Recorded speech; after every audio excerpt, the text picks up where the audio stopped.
దేశంలో అక్రమంగా నివసిస్తూ కమర్షియల్ ట్రక్కులను నడుపుతున్న వారి మీద అగ్రరాజ్యం ఉక్కుపాదం మోపింది. వీరిలో భారతీయులే ఎక్కువగా ఉన్నారు. US customs and border protection విచారణ ప్రకారం వీరికి చెల్లుబాటు కానీ గడువు ముగిసిన ఉద్యోగ అనుమతి పత్రాలు మాత్రమే ఉన్నాయి. వీరంతా అమెరికా వలస చట్టాలను ఉల్లంఘించినట్లుగా నిర్ధారించారు.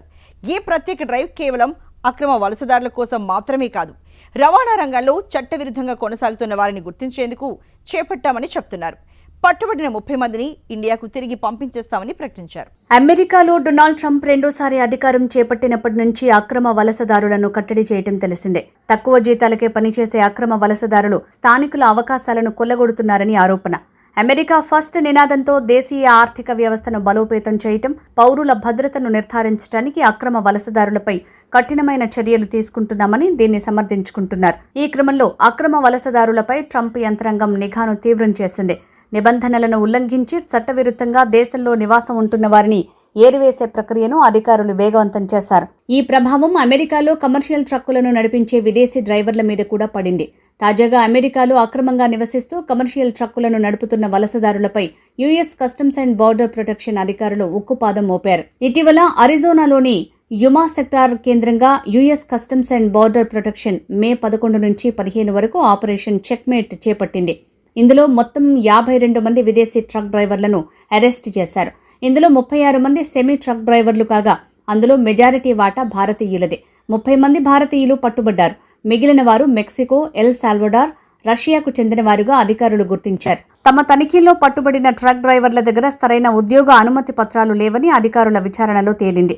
ఎక్కువ మంది వద్ద ఎంప్లాయ్మెంట్ ఆథరైజేషన్ డాక్యుమెంట్స్ ఉన్నప్పటికీ వాటి గడువు ముగిసిపోయింది. దీంతో వారంతా అమెరికాలో అక్రమంగా నివసిస్తూ వాణిజ్య ట్రక్ డ్రైవర్లుగా పనిచేస్తున్నట్లు తేల్చారు. అమెరికా వలస చట్టాలను ఉల్లంఘించినట్లుగా నిర్ధారించి దేశం నుంచి బహిష్కరిస్తున్నట్లు తెలిపారు. త్వరలోనే వారి స్వదేశాలకు పంపించే ఏర్పాట్లు చేస్తున్నారు. అరెస్టైన వారందరికీ అమెరికాలోని కాలిఫోర్నియా, న్యూయార్క్, వాషింగ్టన్, వర్జీనియా రాష్ట్రాల్లో జారీ చేసిన కమర్షియల్ డ్రైవింగ్ లైసెన్స్లు ఉన్నట్లు తేలింది. మరికొందరి వద్ద ఎలాంటి డ్రైవింగ్ లైసెన్స్ కూడా లేదని అధికారులు వెల్లడించారు. ఆపరేషన్ చెక్మేట్ ప్రధాన ఉద్దేశం రహదారులపై అక్రమ వలసదారులు వాణిజ్య వాహనాలు నడపకుండా నిరోధించడం అని అమెరికా అధికారులు తెలిపారు. ముఖ్యంగా భారీ ట్రక్కులు, వాణిజ్య వాహనాలు నడిపే డ్రైవర్ల అర్హతలను పరిశీలించడం ద్వారా ప్రజల భద్రతను కాపాడతామంటున్నారు. డొనాల్డ్ ట్రంప్ వచ్చిన తర్వాత విదేశీ డ్రైవర్ల నియామకాలపై కఠిన నిబంధనలు అమల్లోకి వచ్చాయి. అర్హతలు లేని వారు కమర్షియల్ ట్రక్కులు, బస్సులు నడిపేందుకు లైసెన్సులు పొందకుండా చర్యలు తీసుకోవాలని అమెరికా రవాణా శాఖ ఇటీవల ఆదేశాలు జారీ చేసింది. అక్రమ వలసలను అరికట్టడం, ప్రజా భద్రతను పెంపొందించడమే లక్ష్యంగా కేంద్ర ప్రభుత్వం పలు ప్రత్యేక ఆపరేషన్లు నిర్వహిస్తోంది. అమెరికాలో భారతీయ మూలాలున్న కొంతమంది ట్రక్ డ్రైవర్లు రోడ్డు ప్రమాదాలకు కారణమయ్యారనే ఆరోపణలతో అరెస్ట్ అవడం చర్చనీయాంశమైంది. ఓ భారత సంతతి ట్రక్ డ్రైవర్ నిర్వాకంతో అమెరికాలో విదేశీ డ్రైవర్ల ఉపాధికి ఎసరొచ్చిపడింది. గతేడాది ఆగస్టులో ఫ్లోరిడా హైవేపై పంజాబీ డ్రైవర్ హర్జిందర్ సింగ్ వాహనం నడుపుతూ నిర్లక్ష్యంగా యూటర్న్ తీసుకోవటం వల్ల 3 అమాయకులు ప్రాణాలు కోల్పోయారు. ఓ అనధికారిక ప్రాంతంలో యూటర్న్ తీసుకోవటానికి ప్రయత్నించగా వెనుక నుంచి వస్తోన్న వాహనం ఢీకొట్టి అందులోని 3 ప్రాణాలు కోల్పోయారు. పోలీసుల దర్యాప్తులో హర్జిందర్ సింగ్ 2018లో మెక్సికో సరిహద్దు నుంచి అక్రమంగా అమెరికాలోకి ప్రవేశించినట్టు తేలింది. అతడికి ట్రక్ డ్రైవింగ్ లైసెన్స్ ఎలా వచ్చింది అనే అంశంపై దర్యాప్తు చేపట్టారు. బయట దేశాల నుంచి వచ్చిన ట్రక్ డ్రైవర్లు అక్రమంగా లైసెన్సులు పొందుతున్నారని అమెరికా ప్రభుత్వం గమనించింది. ఈ నేపథ్యంలో అమెరికా ప్రభుత్వం కొత్త నిబంధనలు తీసుకొచ్చింది. ఇకపై విదేశీ ట్రక్ డ్రైవర్లకు వీసాలు జారీ చేయబోమని పేర్కొంది. అమెరికాలో 2023 నాటికి 16% ట్రక్ డ్రైవర్లు ఇతర దేశస్తులే ఉన్నట్టు తెలుస్తోంది. వీరు రోడ్లపై ఇంగ్లీష్లోనే ఉండే సూచనలు చదవటం, రాయటం రాక ప్రమాదాలకు కారణమవుతున్నారని తేల్చారు. దీంతో విదేశీ డ్రైవర్లకు ఇంగ్లీష్ చదవటం, రాయటం తప్పనిసరి అని కొత్త రూల్ పెట్టారు.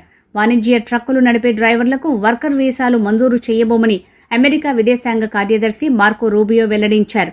రోడ్లపై విదేశీ డ్రైవర్ల నిర్లక్ష్యం అమెరికన్ల ప్రాణాలను ప్రమాదంలో పడేస్తోంది.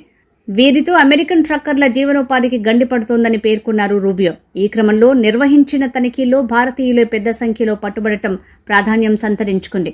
దీంతో ఈ అంశం భారత్తో పాటు అంతర్జాతీయంగా కూడా చర్చనీయాంశంగా మారిపోయింది. అమెరికా రవాణా రంగం విదేశీ డ్రైవర్లను ఆకర్షించడానికి ప్రధాన కారణం భారీగా ఆదాయం ఉండటమే. అక్కడ పెద్ద మొత్తంలో లభించే వేతనాలు సురక్షిత జీవితానికి మార్గంగా భావిస్తారు. అమెరికాలో డ్రైవర్లకు ప్రయాణ దూరం ఆధారంగా చెల్లింపులు ఉంటాయి. ప్రాంతాన్ని బట్టి ఒక్కో మైలుకు $0.60 నుంచి $0.70 వరకు లభిస్తుంది.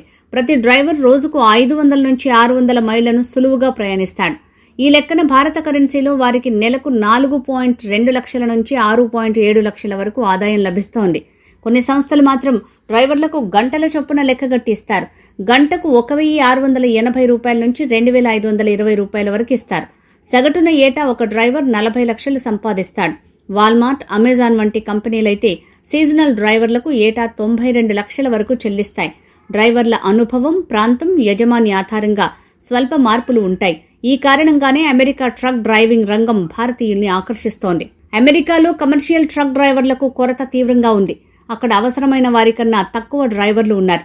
2025 బడ్జెట్ సంవత్సరంలో అమెరికాలో విదేశీ డ్రైవర్లకు 1,490 H-2B వీసాలను జారీ చేశారు.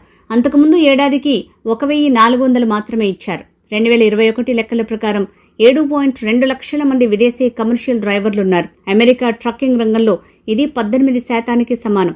ఈ కారణంగా భారత్లోని పంజాబ్, హర్యానాల నుంచి ఎక్కువ మంది యువత అక్కడికి వెళ్లి డ్రైవర్లుగా స్థిరపడుతున్నారు. 2018 గణాంకాల ప్రకారం కేవలం 2 ఏళ్ల వ్యవధిలోనే 30,000 మంది భారతీయ సిక్కులు ట్రక్కింగ్ రంగంలో చేరారంటే అర్థం చేసుకోవచ్చు. నార్త్ అమెరికన్ పంజాబీ ట్రక్కింగ్ అసోసియేషన్లో 1,400 మంది సభ్యులున్నారు. వీరికి మొత్తం 9,000 ట్రక్కులున్నాయి. అమెరికన్లు కమర్షియల్ డ్రైవింగ్ వృత్తి మీద పెద్దగా ఆసక్తి చూపటం లేదు. దీంతో విదేశీ డ్రైవర్ల మీద నిషేధం స్వల్పకాలమే ఉంటుందని భావిస్తున్నారు.